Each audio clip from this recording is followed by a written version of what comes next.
Bismillahirrahmanirrahim.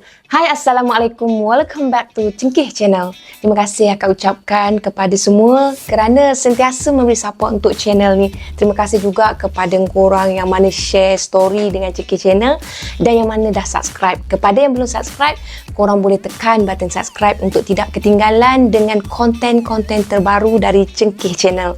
Hari ni akak nak sampaikan satu je kisah seram yang bertajuk sate kucing. Sate kucing. Biasa kita dengar sate ayam, sate lembu kan. Tapi ni sate kucing. Apa bendanya tu? Kalau korang nak tahu, korang kena stay tune dengan akak. Tapi sebelum tu, akak doakan agar kita semua dipermudahkan segala urusan, dilimpah ruahkan rezeki dan diberikan kesihatan yang baik insya-Allah. Amin ya rabbal alamin. Jom bersama dengan akak. Bismillahirrahmanirrahim. Qul a'udzu birabbin nas, malikin nas, ilahin nas, min syarril waswasil khannas, alladhi yuwaswisu fi sudurin nas, minal jinnati wan nas.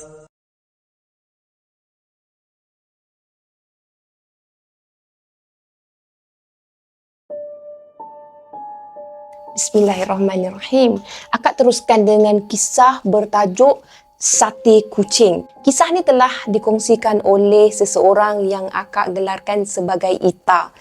Kisah ni Ita dengar dari mulut ke mulut katanya, dan ia berlaku di sebuah daerah yang terletak di negeri Pahang. Kejadian terjadi pada tahun 2000.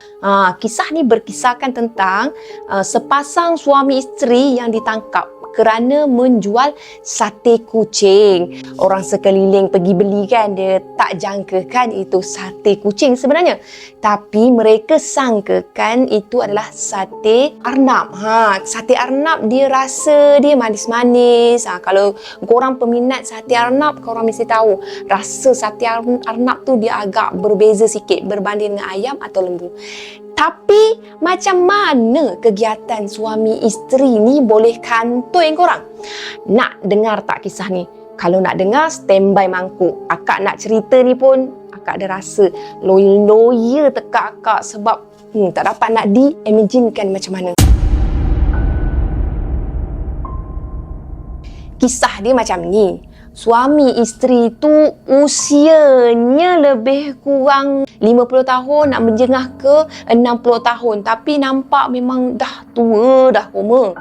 Anggaran dia macam tu lah umur dia. Tapi tak sure lah umur sebenar mereka ni. Yang lelaki ni dia ada sebuah motor. Motor roda 3. Senanglah nak bawa pergi berniaga kan. Motor tu lah yang pakcik selalu sangat bawa setiap kali nak pergi berniaga sate. Yang perempuan pula dia akan duduk dekat belakang kalau dia ikut pergi berniaga. Tapi selalunya memang pasangan tu pergi bersama-sama lah. Pasangan suami isteri ni dia sangat ramah orangnya. Sangat baik hati di kalangan peniaga-peniaga. Mereka ni biasanya akan pergi berniaga dekat pasar-pasar malam. Apa yang membuatkan orang merasakan mereka ni baik hati?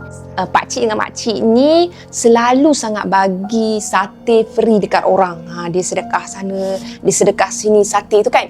Jadinya ramailah budak-budak yang sukakan mereka sebab mereka ni suka sangat layan budak-budak bagi makan sate arnab. Adalah juga dia jualkan sate ayam, sate daging lembu macam tu, campur-campur lah. Tapi mereka ni memang famous dengan sate arnab. Sate arnab bukan senang nak dapat. Tambah pula budak-budak tu dapat sate free, sedap pula tu air tangan pakcik dengan makcik tu. Tapi budak-budak kalau mereka mendekati rumah pasangan ni, mereka mesti kena marah dan disuruh balik. Pelik. Walaupun pakcik-makcik ni layan mereka baik kan bila on the way balik daripada berniaga ke, terserempak tengah jalan ke apa ke. Tapi bila mereka ni pergi ke rumah pakcik-makcik tu, confirm kena berambat balik. Yang anehnya, rumah pakcik pakcik dengan makcik ni pagar dia buruk je. Tapi ditutupi dengan tikar getah supaya tak terlihatlah kat dalam pagar rumah dia tu situasinya macam mana. Pagar dia tinggi tau. Tak tahulah dia buat ke siapa buat kan. Tapi tinggi, lepas tu dia tutup habis. Memang tak nampak pada kawasan perkarangan rumah pakcik dan makcik ni. Yang pastinya, kalau ada je budak-budak tu pergi main bola ke kat situ, sebab di hadapan pagar dia tu, dia ada satu halaman macam padang yang boleh main bola, boleh main kejar-kejar kat situ kan. Confirm lah budak-budak tu sukalah pergi dekat situ. Tapi bila budak-budak pergi kat situ, mereka ni akan balik, dia akan menangis, dia akan mengadu, kena marah. Kononnya, budak-budak ni mengganggu pakcik dengan makcik tu nak berehat. Ada logiknya juga dekat situ kan. Orang-orang tua kadang-kadang tak suka dengan keadaan bising-bising ni. Lagi-lagi kalau suara budak-budak menjerit bagai. Betul tak? Tapi, ada 3 orang budak nakal ni memang tak takut pun dengan pasangan suami isteri ni. Malahan budak bertiga ni dia berani bagi tahu kat rumah mereka selalu ada bau busuk macam bau bangkai. Sebab budak-budak tu selalu sangat pergi main kat situ walaupun dilarang, dimarah semua. Dan budak-budak tu dia alert tau pada bau yang busuk sangat dari dalam pagar rumah pasangan tu. Seorang pun tak pedulikan keluhan, luahan budak-budak bertiga ni. Malahan mak pak budak-budak nakal ni marahkan mereka kerana menyibuk sangat dengan hal orang, suka sangat pergi ganggu hidup orang. Tak ada seorang pun penduduk berdekatan yang curigakan pada pasangan ni. Walhal mereka dah menunjukkan kepelikan sebab tak menerima tetamu langsung ke rumah mereka.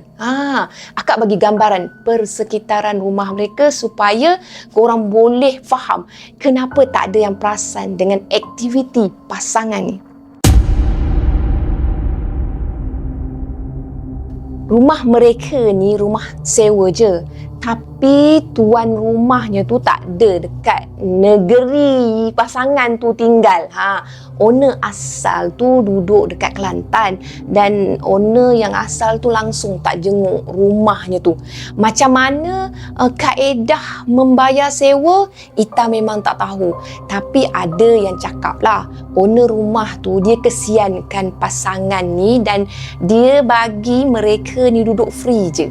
Orang kata bolehlah tolong jagakan rumah tu dari terbiar kan. Rumah tu jarak dia sangat jauh dengan penduduk setempat. Nak kata kampung yang memang betul-betul kampung 100% tu taklah, sebab rumah tu dia kira berdekatan dengan kawasan perumahan juga. Tapi rumah tu je yang terletak terpinggir dari rumah-rumah yang lain. Dekat kawasan rumah tu dia ada dusun. Tapi dusun tu tak terjaga, memang dah terbiar.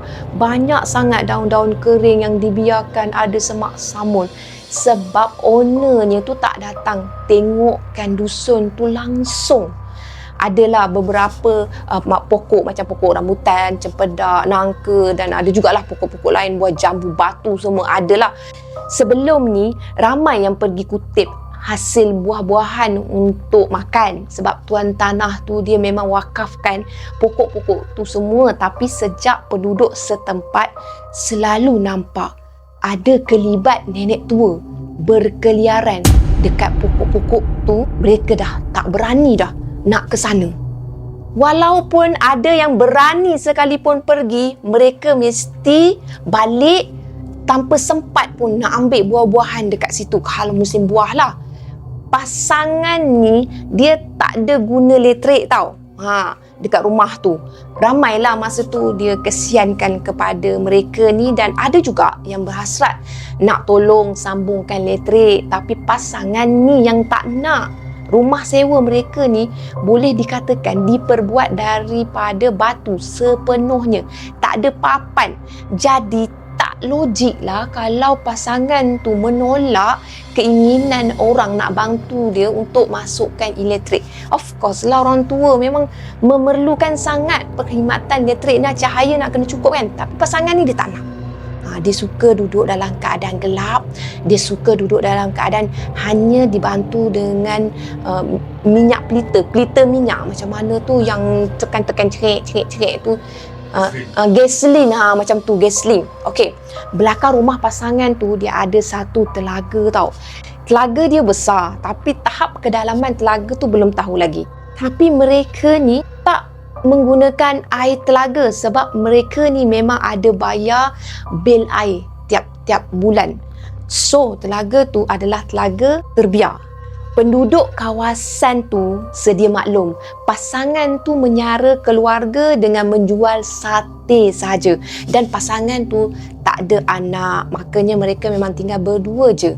Ada penduduk yang tak puas hati sebab rumah pasangan tu selalu sangat ada bau busuk, tapi masing-masing tak ambil peduli lah, tak ambil pot. Sebab kalau ada yang pergi bertanya khabar, pasangan tu dia tak nak layan. Malahan dia tak ajak pun masuk dekat rumah mereka dan tak ajak pun pelawa masuk dalam pagar. Jadi mereka ni agak mengasingkan diri. Tapi kalau kita jumpa dekat tengah-tengah jalan macam tu, bak kata Ita kan, dia peramah. Tapi itulah, bila pergi rumah dia jadi macam misteri tau. Tapi sejak ramai yang mengadu, dia ada nampak kelibat nenek tua dekat situ, makanya pasangan tu dikunjungi oleh Tok Ketua Kampung. Sebab Tok Ketua Kampung ni nak minta penjelasan sama ada mereka ni ada nampak tak kelibat yang sama yang mana penduduk lain nampak. Maka Tok Ketua pernah menjejakkan kaki ke rumah pasangan tu dan Tok Ketua tak nampak pun ada apa-apa yang mencurigakan dekat rumah tu. Semuanya okey. Rumah orang tua biasalah. Kalau kata rumah orang tua tu bersepak, itu biasa. Apa yang mencurigakan memang tak ada lah. Jadi, kita patah balik pasal 3 orang budak nakal tadi. Budak-budak nakal ni degil orang. Selalu sangat meronda berbasikal sampai ke rumah pasangan ni. Sehinggalah pada musim buah, mereka ni tekad nak masuk kawasan pokok-pokok dekat rumah pasangan tu untuk makan buah-buahan sepuas-puasnya yang ada dekat situ. Maklumlah, sebelum kedatangan pasangan tu, buah-buahan dekat situ memang dah selalu sangat mereka boleh masuk dan pagar kat situ tak pernah berkunci pun. Tak ada orang nak ganggu pun kalau nak masuk situ. Sebab tuan rumah pun memang dah sedia maklum, dah bagi dah orang semua ambil.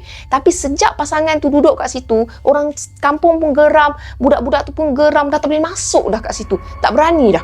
Mereka pun buat keputusan nak menusuk masuk dekat pagar melalui tepi rumah dalam kawasan yang bersemak.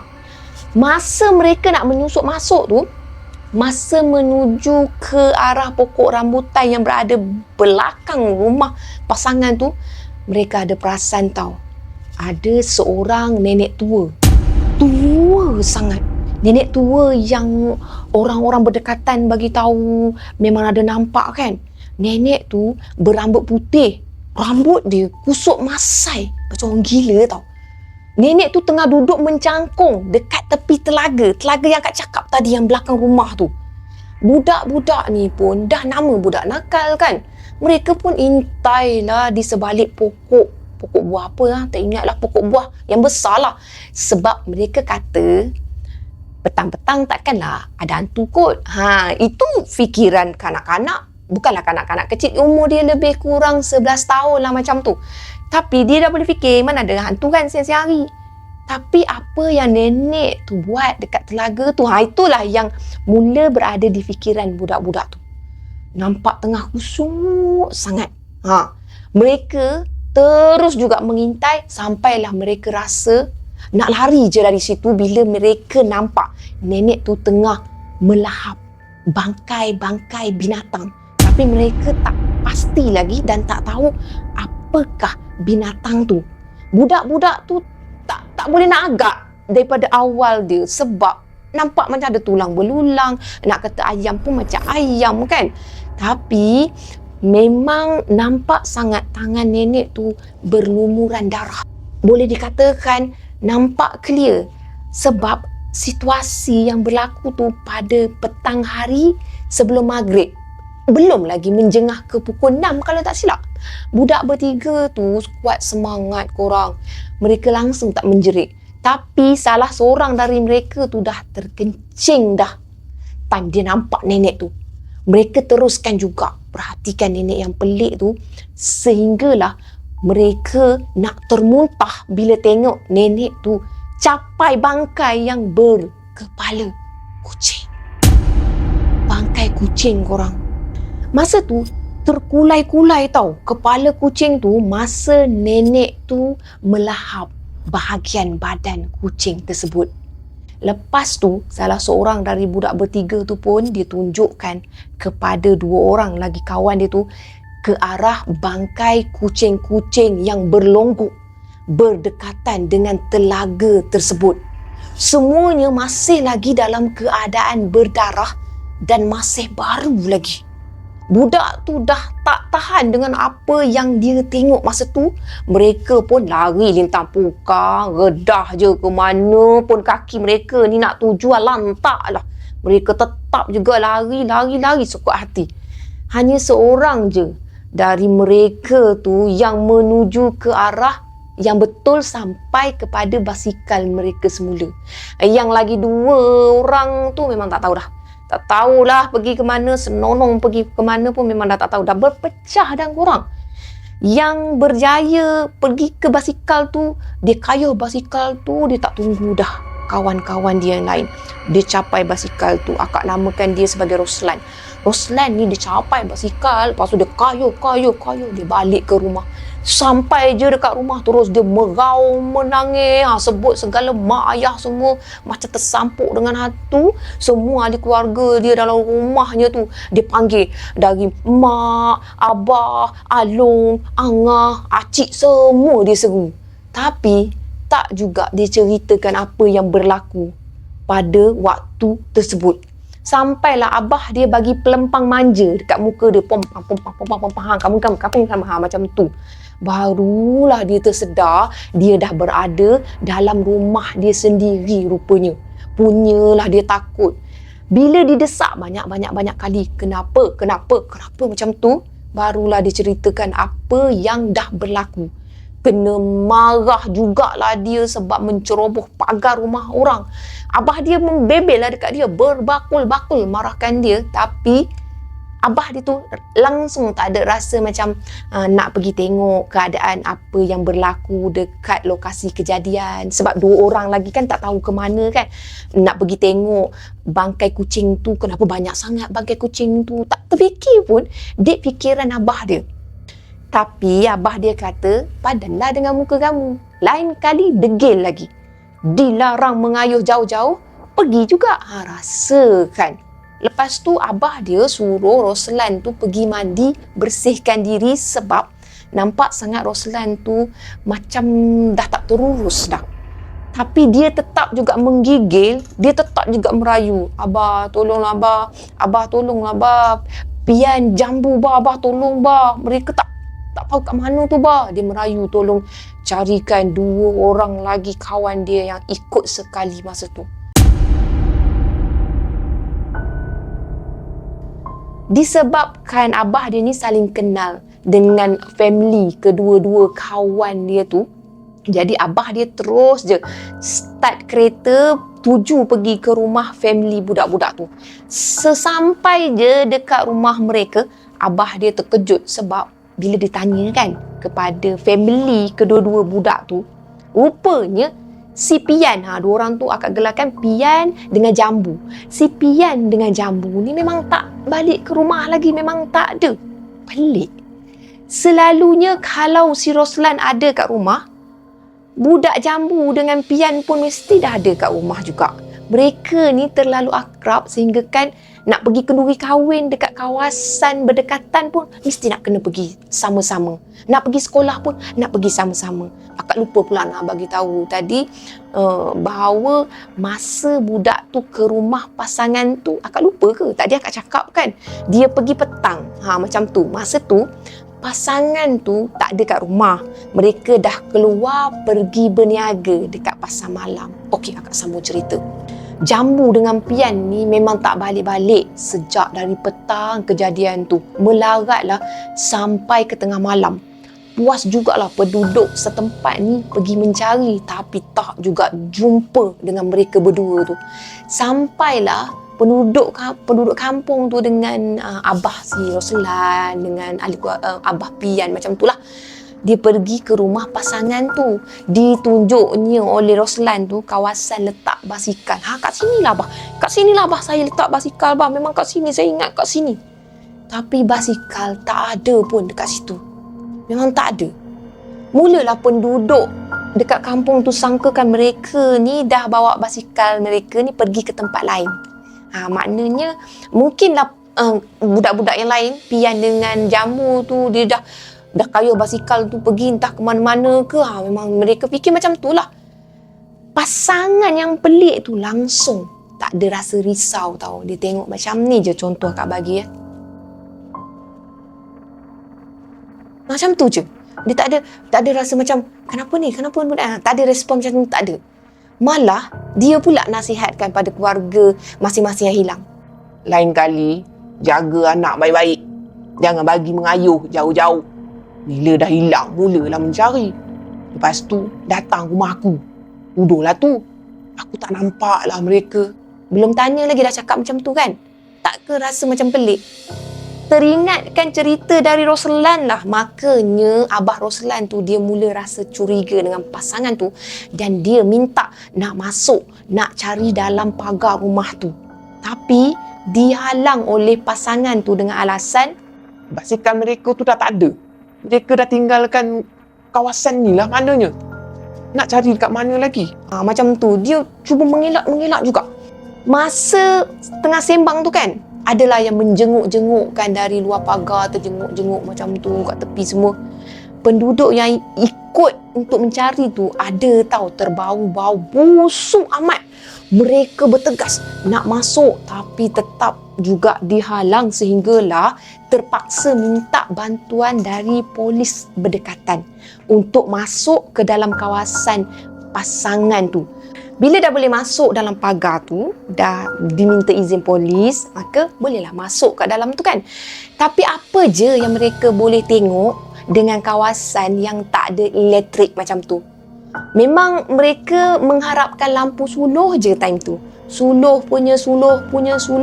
Salah seorang dari mereka tu tersuluh pula nenek tua yang menakutkan yang duduk berkeliaran dekat kawasan tu. Bayangkan, suluh punya suluh nampak kelibat. Itu kelibat nenek tu. Mereka memang sedia maklum kawasan tu ada kelibat nenek. Tapi mereka tak sure sama ada nenek tu manusia atau hantu. Tapi masa tu, suluh punya suluh nenek tu ada kat situ. Bau nenek tu busuk sangat. Kalahkan bau bangkai. Itu yang pastinya sebab mereka berdiri kat situ. Memang berbau. Tapi nenek tua tu tak membahayakan pun untuk mereka. Sebab masa tu nenek tua tu dia hanya menunjukkan muka dia. Muka nenek lah. Pergerakan nenek lah. Tapi apa nenek buat belakang rumah macam ni? Agak curiga kan? Cuma mereka ni rasa meremang sebab nenek tu ikut mereka mencari jambu dan pian yang hilang di sekitar dalam pagar dekat pokok-pokok buah-buahan tu. Ikut juga. Ikut ke sana, ikut ke sini. Siapa nenek tu? Entahlah. Tak terfikir pun dek fikiran mereka ni nak bertanya time tu. Nenek ni siapa? Nenek ni tinggal kat mana? Sebab setahu mereka yang tinggal kat situ cuma pasangan tu je. Sehinggalah nenek tu menunjukkan wajah dia yang sebenar. Rupanya korang, nenek tu ada taring. Daging pada muka nenek tu dah menggelebih tau. Daging dia macam nak jatuh-jatuh macam tu. Tangan nenek tu seolah-olah dah nampak macam nampak tulang. Tulang yang lekang dari daging. Maka masa tu mereka yang berada berdekatan dengan nenek tu bila dah tengok situasi yang sebenar macam tu, bertempiaranlah mereka tu lari lintang pukang entah ke mana pergi. Lepas tu mereka menjeritlah hantu nenek macam tu lah. Lepas tu mereka terus keluar menuju keluar dari rumah tu. Tapi yang pastinya nenek tu ketawa macam perempuan gila ketawa tau. Maaflah akak beritahu. Polis yang naik motor tadi datang kan, sama juga ikut lari. Dah dia tengok yang lain lari, terus dia pun ikut lari keluar pagar. Masing-masing tak sanggup nak stay dekat situ bila dengar suara nenek tu menjerit memang betul-betul macam perempuan gila mengilai.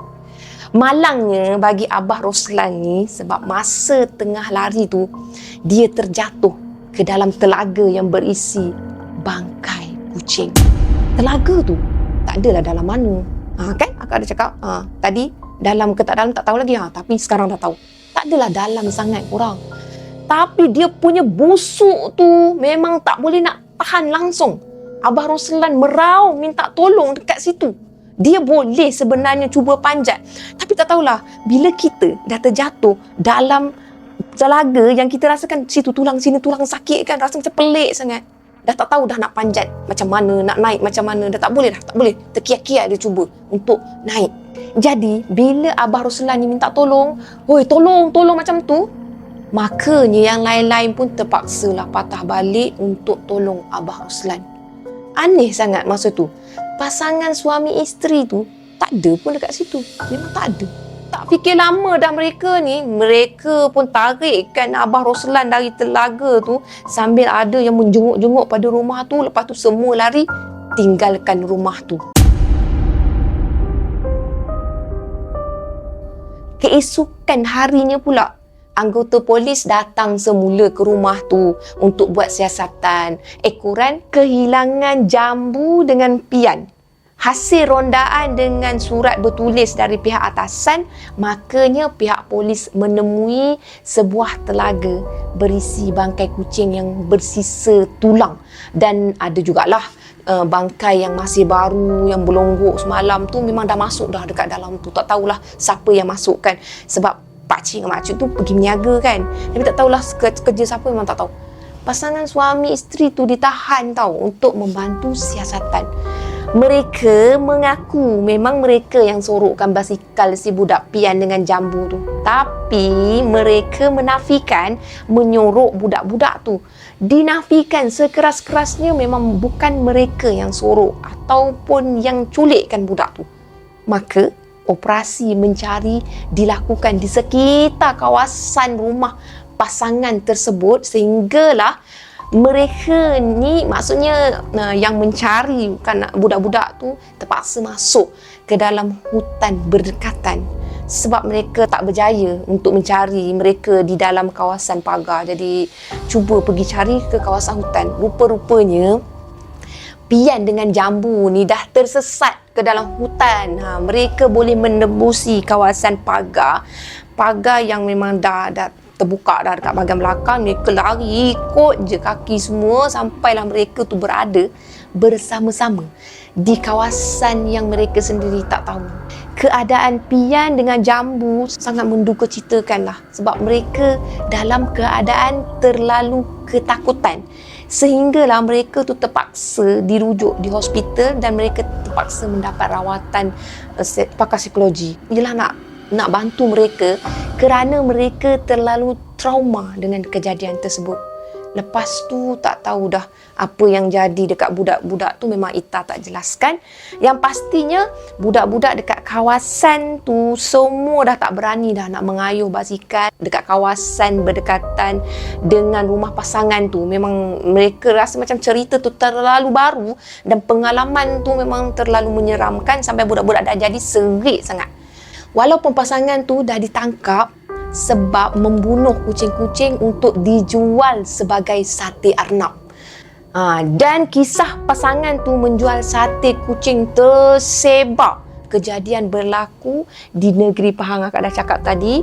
Kat mana yang saintifik, yang betul-betul berlaku tu memang akak tak boleh nak bagi tahu sebab benda tu dah lama berlalu.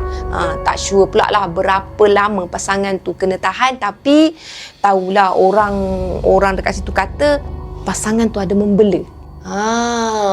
Belaan pasangan tu lah yang akan makan sisa-sisa daging pada kucing-kucing yang dibunuh supaya tak tinggalkan bau yang lebih busuk. Apa Apa yang berlaku pada belaan tersebut selepas tu memang tak sure lah. Tapi kawasan rumah tu kekal kosong selepas tu. Pengajarannya, anak-anak janganlah nakal sangat. Kalau orang tua larang, jangan degil je. Pengajaran lagi, kita tolonglah prihatin dengan sekeliling. Jenayah boleh dibenteras kalau masyarakat bantu memberi maklumat. Bukan suruh membawang hal orang pun, tapi ambil tahulah sekeliling. Kod-kod lah, ada yang sedang mengalami masalah, contoh macam penderaan ke, masalah rumah tangga yang melibatkan kecederaan ke, sekurang-kurang kita boleh alert. Apa pun, korang jangan serik tau nak makan sate ya. Sekadar kisah lama je. Sekian saja untuk perkongsian pada kali ini. Apa yang baik sama-sama kita ambil jadikan sebagai tauladan. Apa yang buruk sama-sama kita ambil jadikan sebagai sempadan. Akak minta sangat kita sama-sama untuk perbanyakkan pahala kita. Dan terima kasih juga kepada korang yang mana tonton dari awal sampai akhir. Jangan lupa like, share dan subscribe. Dan jangan lupa share story. Bye. Assalamualaikum.